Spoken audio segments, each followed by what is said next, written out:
আচ্ছা, তাহলে আগের ভিডিওতে আমরা শিখেছিলাম ফাইল কিভাবে ওপেন করতে হয় বা ডকুমেন্ট কিভাবে ওপেন করতে হয়। তো আজকে আমরা দেখব যে একটা ডকুমেন্টের মধ্যে আমরা কিভাবে একটা জায়গা থেকে আর একটা জায়গায় যেতে পারি, সেটা আমরা আজকে শিখব, মানে নেভিগেটিং। ঠিক আছে, একটা জায়গা থেকে আরেকটা জায়গায় কীভাবে যেতে হয়, সেটা একটা পেজ থেকে আরেকটা পেজে আমরা কীভাবে যাব তার ডিটেলসটা পুরোপুরি শিখব। তো আমরা কম্পিউটার স্ক্রিনে চলে যাই, আমরা এখান থেকে সোজা ওয়ার্ডে ক্লিক করি, আমরা ব্ল্যাঙ্ক ডকুমেন্ট ক্লিক করি। তো আমরা আজকে কী শিখছি ভালো করে বোঝো, আমরা আজকে শিখছি নেভিগেটিং আর ডকুমেন্ট। তার মানে একটা ডকুমেন্টের মধ্যে আমরা একটা পেজ থেকে একটা অন্য পেজে কীভাবে যাব, একটা লাইন থেকে অন্য লাইনে কীভাবে যাব, সম্পূর্ণ ডিটেলসটা আমরা শিখব।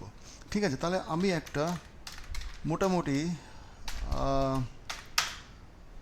ওকে একটা ডামি টেক্সট আমরা নিয়ে নিই। ঠিক আছে, তাহলে এখানে দেখো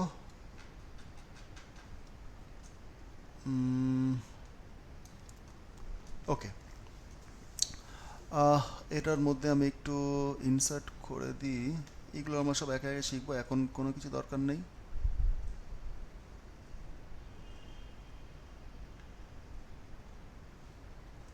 আচ্ছা, ঠিক আছে, তাহলে আমি মোটামুটি একটা ডামি ডকুমেন্ট আমরা বানিয়ে নিয়েছি। এইবার ভালো করে লক্ষ্য করো যে একদম প্রথম ক্লাসে আমি বলেছিলাম যে এখানে কি আছে, পেজ 1 of 4। তার মানে আমার এই ডকুমেন্টে টোটাল কটা পেজ আছে, 4টে পেজ আছে। আচ্ছা, আমরা এখন কত নম্বর পেজে আছি, 1 নম্বর পেজে আছি। এবার আমার যদি 3 নম্বর পেজে যেতে হয় তাহলে আমরা কীভাবে যেতে পারি, আমরা এখান থেকে স্ক্রল বার এরকমভাবে সিলেক্ট করে নিচের দিকে নিয়ে এসে আমরা 3 নম্বর পেজে চলে আসতে পারি। ঠিক আছে, কোনো অসুবিধা নেই। আচ্ছা, এইবার এরকমভাবে যখন মনে করো যে আমাদের কাছে 100 পেজ আছে, তাহলে আমরা এবার যদি মনে হয় 87 পেজে কী করে যাব, তাই তো 87 পেজে যেতে গেলে আমাদের আবার এখান থেকে স্ক্রল করে এইভাবে যেতে হবে, তাহলে আমাদের অনেক কী হবে, টাইম লাগবে, তাই তো অনেক টাইম লাগবে। সেজন্যই আমরা কি করব, আমাদের একটা শর্টকাট ওপেন আমরা জিনিস আমরা প্রথম দিন বলেছিলাম, সেটা হচ্ছে যখনই আমরা পেজ 1 of 4-এ ক্লিক করব আমাদের এখানে দেখো পেজ টোটাল চলে আসছে। তাহলে 1 পেজ, 2 পেজ, 3 পেজ, 4 পেজ, যত নম্বর পেজে আমরা যাব ঠিক এখানে ক্লিক করলে আমরা সেই পেজে যেতে পারবো। ক্লিয়ার? আচ্ছা, এইবার ধরো আমরা এখান থেকে যদি এই যে ভিডিওর যে আমার কার্সারটা আছে, কার্সারটা হচ্ছে মেন। ঠিক আছে, এই যে কার্সারটা এখানে আছে এটা হচ্ছে আমার মেন পয়েন্টার। ঠিক আছে, ডকুমেন্টের মধ্যে মেন পয়েন্টার, তো ওটাই আমাদের সবসময় ফোকাস করতে হবে। এবার মনে করলাম যে এই কার্সারটা আমি একদম আমার 4 নম্বর পেজের লাস্টে যাব, তাহলে আমরা কি করতে পারি, আমাদের অপশন হচ্ছে আমরা এভাবে স্ক্রল গিয়ে ক্লিক করতে পারি, তাই তো। তাছাড়া আমরা কি করতে পারি, কন্ট্রোল চেপে যদি আমরা এন্ড বটম চিপি আমরা চাপি, যে কিবোর্ডের কন্ট্রোল প্লাস এন্ড বাটন যদি প্রেস করি আমরা, তাহলে কী হবে, আমরা একদম লাস্টে চলে যাব। আচ্ছা, একদম লাস্টে তো আমরা চলে গেলাম, এবার আবার প্রথম পেজে যাব কী করে, তাহলে আমরা কন্ট্রোল হোম, তাহলে কন্ট্রোল এন্ড চেপে আমরা সবার লাস্টে যাচ্ছি, কন্ট্রোল প্লাস হোম চেপে আমরা একদম প্রথমে যাচ্ছি। ঠিক আছে। আচ্ছা, এই যে একটা লাইন, এই যে লাইনটা আছে ভিডিও কার্সারটা আমার যেখানে আছে, এই কার্সারটাকে যদি একদম লাস্টে নিয়ে যেতে হয়, আমাদের এই লাইনের একদম লাস্টে যদি এখানে নিয়ে আসতে হয়, তাহলে আমরা কীভাবে নিয়ে আসবো, তাহলে এখানে যে এই কার্সার আছে এখান থেকে ডাইরেক্ট আমরা কম্পিউটারে এন্ড বাটন প্রেস করব। কী বাটন প্রেস করব, শুধু এন্ড বাটন প্রেস করলে আমরা কার্সার লাস্টে যাবে। এবার যদি মনে হয় যে আমরা হোম আবার প্রথম নিয়ে যাব, তাহলে আমরা কী করব, হোম বাটন প্রেস করব। তাহলে একটা লাইনের প্রথম এবং শেষে যদি যেতে হয় তাহলে হচ্ছে এন্ড আর হোম। ঠিক আছে, আর একটা ডকুমেন্টের প্রথম থেকে লাস্ট যদি যেতে হয় তাহলে হচ্ছে কন্ট্রোল প্লাস এন্ড আর কন্ট্রোল প্লাস হোম।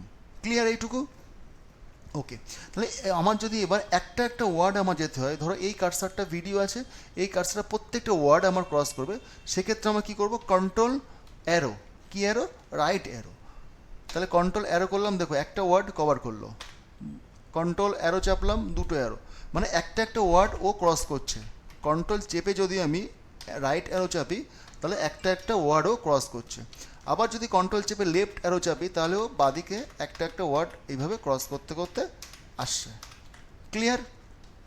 আচ্ছা, এইবার দেখো, এইবার আমি যদি আমার কার্সার কোথায় আছে, ভিডিওর আগে আছে, এবার যদি আমার মনে হয় যে আমি প্রত্যেকটা প্যারাগ্রাফে জাম্প করব, মানে একটা প্যারাগ্রাফ থেকে আরেকটা প্যারাগ্রাফ, তাহলে সেক্ষেত্রে কী হবে, কন্ট্রোল চেপে ডাউন অ্যারো, দেখো ডাউন অ্যারো, এভাবে ডাউন অ্যারো মারলে কী হবে আমার, এবার আপ অ্যারো মারলে উপরের দিকে যাবে একটা প্যারাগ্রাফ, ডাউন অ্যারো মারলে নিচের দিকে আসবে।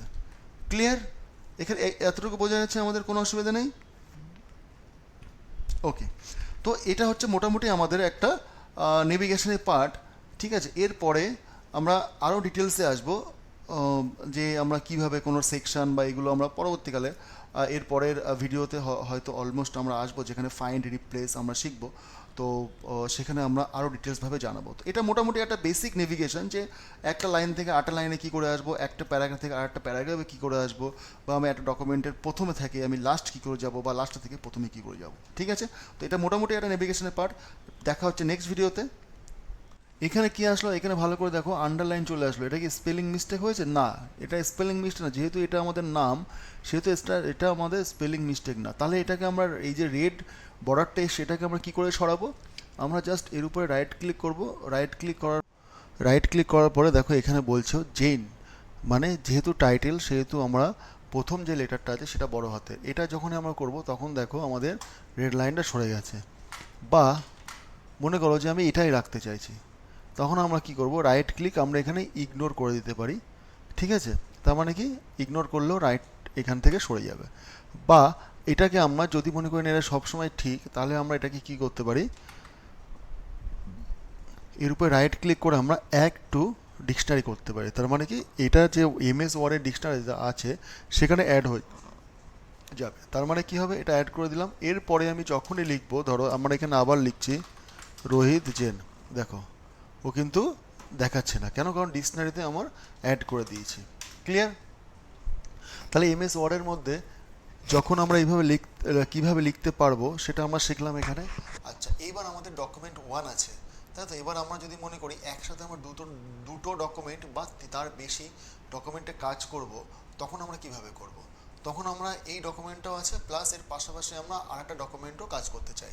সেক্ষেত্রে আমরা কি করব, ফাইলে যাব, নিউতে ক্লিক করব, আমরা এখানে যাব, ব্ল্যাঙ্ক ডকুমেন্টে ক্লিক করব। দেখো এটা কি আছে, ডকুমেন্ট 2 আছে। তাহলে আমরা যদি লিখি যে দিস ইজ আ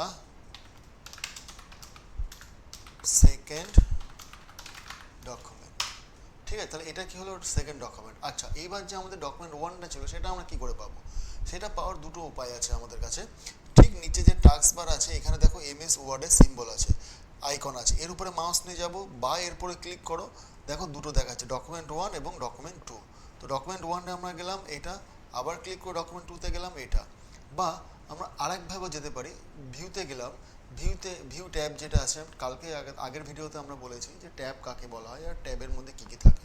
তো ভিউ ট্যাবের মধ্যে দেখো এখানে আছে সুইচ উইন্ডোজ, তো এখানে ক্লিক করলাম, দেখো ডকুমেন্ট 1, ঠিক আছে। ভিউতে গেলাম, ডকুমেন্ট 2, বোঝা যাচ্ছে। এখান থেকে আমরা সুইচ করতে পারি, ঠিক আছে। তাহলে আমরা ব্ল্যাঙ্ক ডকুমেন্ট কীভাবে ওপেন করব, কীভাবে করব, সব কিছু আমরা জেনে গেছি। টাইটেল যে ডকুমেন্ট 1 বা ডকুমেন্ট 2 একে অপরের কখন আমরা যাব, ডকুমেন্ট 1 থেকে ডকুমেন্ট 2তে কীভাবে যাব, বা ডকুমেন্ট 2 থেকে ডকুমেন্ট 1 কীভাবে যাব সেটা আমরা শিখলাম। আচ্ছা, এরপরে আমরা যাব হচ্ছে নন প্রিন্টিং ক্যারেক্টার, সেটা আমরা পরের ভিডিওতে আমরা শিখব।